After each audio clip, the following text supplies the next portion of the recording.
Okay, this is showing I got some dialogue stuff started. Now this was just following a tutorial, so currently it is not the UI setup that we're going to use or anything like that, but something to show like, hey, look at that, there's something going on. So you click on an NPC, oh, hey, look at that, then it has a little like dialogue thing on them, showing that you can talk to them. And you're like, oh, I want to talk to that one.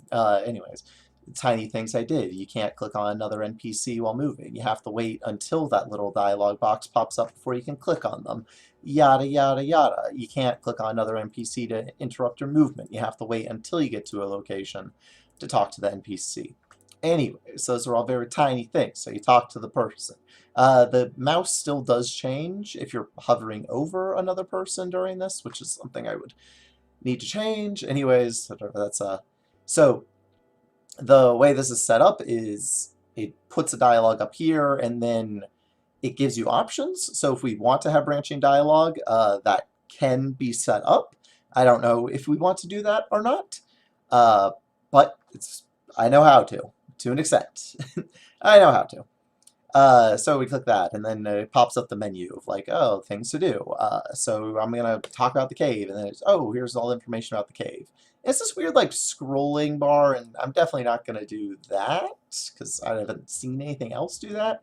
I kind of like in Fire Emblem how you can check the chat log, and then maybe that's something we could set up. I don't know. It does sound interesting to set up a chat log the same way that Fire Emblem does, so you can look back at information. Anyways, and while you're in this screen, if you click another NPC, you won't move. I mean, that's probably not something you thought of, but it's something I had to set up.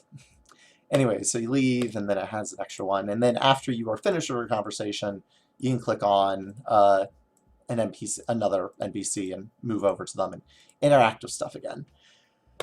Other tiny thing that I set up is Eulogene will look in the direction of the NPC she's talking to. So the only one that you can really test it out on is with this guy, where him and Claude are on a similar axis. So previously, when you clicked on Claude, Eulogene actually wouldn't change directions. But so you see, she's always facing that way. But as soon as she reaches Claude, she looks over and sees that Claude is to her left, and then moves and then looks left, because in this movement she's just moving up and down, like she's not moving left, and that's the reason the game doesn't turn her left during the pre-transit, if that makes any sense. Anyways, that is an update. Hopefully I'll have it looking more similar to what we want the game to look like fairly soon.